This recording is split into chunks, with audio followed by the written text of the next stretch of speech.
Mwala Moto, our young innovator from Zambia. Mwala, can you tell us, of course, what we always hear is, young people are not well supported, are not well encouraged, especially to go into the agribusiness sector. And you have obviously succeeded, establishing yourself and helping other young people through your cashew business. So can you tell us, what are some of the challenges that you faced, as you try to develop your business and bring along, other young people into the business? Okay, thank you very much.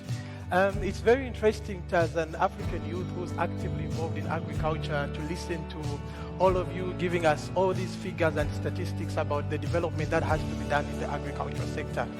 And oftentimes as young people, when we sit among ourselves and we listen to our government officials, our politicians and policymakers giving these reports and figures about the things that have to be done, we ask ourselves the question to say, what goes wrong? Because they speak so well when it comes to the reports, the figures and the information. But when we go on the ground, we are not seeing the actual work being done. Therefore, I want to come to this panel to give voice for the youth and the small-scale farmers in the developing world. I want to ask you a question, those of you that are in the congregation and are on the panel. Did you know that 60% of the African population is employed in agriculture, but yet the sector only contributes 15% to the continental GDP? In my country, Zambia, 70% of us are employed in agriculture, but we only contribute 15% to the national GDP. This is because there is very little economic activity that can be derived from the agricultural sector. But yet there are a lot of us that are involved in the agricultural sector on the continent. When I left my finance job with the British Council and decided to venture in farming, my family and friends thought I was crazy. They were asking me, agriculture is for old people. Agriculture is a dying industry. How can a young professional like you with a full ACCA qualification and an MBA decide to go into the agricultural sector? This is because there is very little development that you can attain from the agricultural sector. When you go on the ground, you realize that most rural African farmers are still using primitive agricultural methods, which are lowering their levels of production.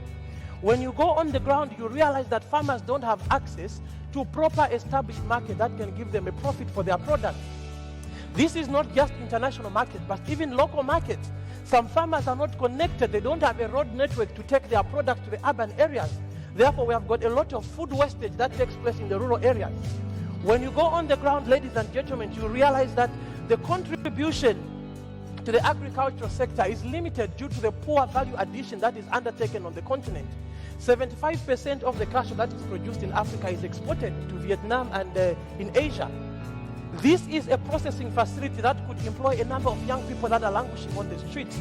Some of these products that are exported in their raw form are exported at very cheap prices. That does not give economic value to the actual farmers. Therefore, there is need that more investment is supposed to be done in the agricultural sector.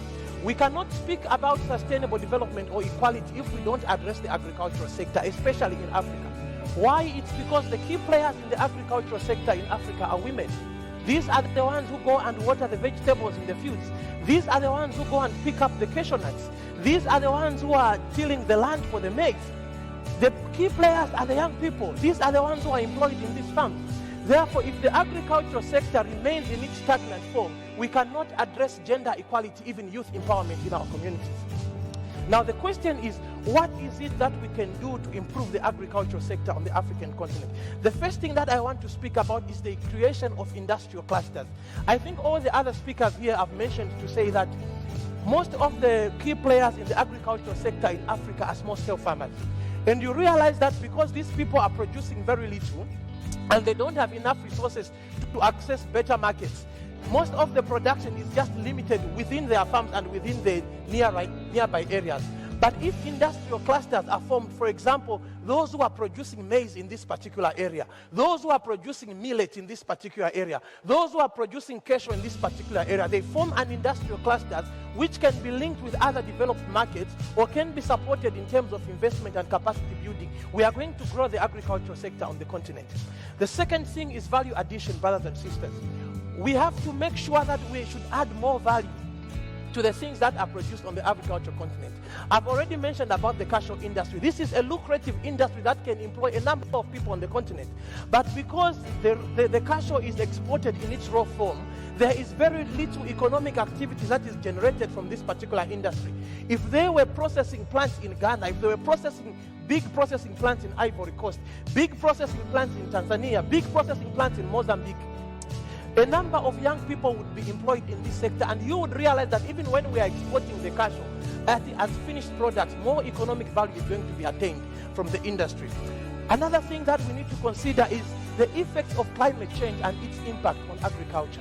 If you will go on the agricultural on the African continent, you realize that our agriculture most of the time is centered on one particular crop. For example, when you go to Zambia, the main crop that is grown by most of the farmers is maize. Why?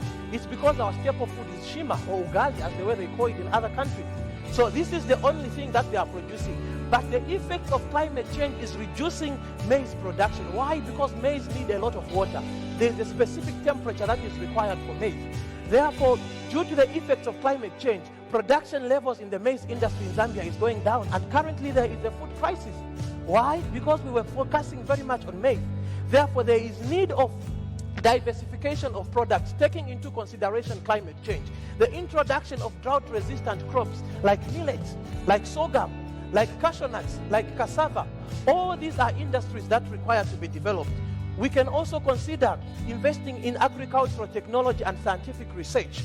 We have got a good example of young people that are working in the agricultural sector, like Eze, who's running a company in Nigeria called Aerial Industries, where they are producing agricultural drones, which are assisting in revamping the agricultural sector to increase production, monitoring the things that are there. We can also invest in self-genetic modifications, for example, vegetative propagation for cashew trees. We should also diversify development in agriculture. I want to emphasize on this point because most of the time there is a lot of money that is allocated by international corporations to develop the agricultural sector. But you realize that, let me just summarize, you realize that because most of the times the money is channeled to government only, most of this money is just spent on what? On meetings, in the high-level meetings that they are discussing about policy frameworks. They are buying big vehicles, but yet the actual farmer on the ground is not benefiting on it. Therefore, ladies and gentlemen, food is a basic need, and its continued scarcity is a threat to peace and security. We have to address the inequalities that are there in food production and distributing, or else there will come a time when the poor will have nothing to eat but the rich, and we are going to have a crisis. It's important that all of us work together to improve the agricultural sector. Thank you.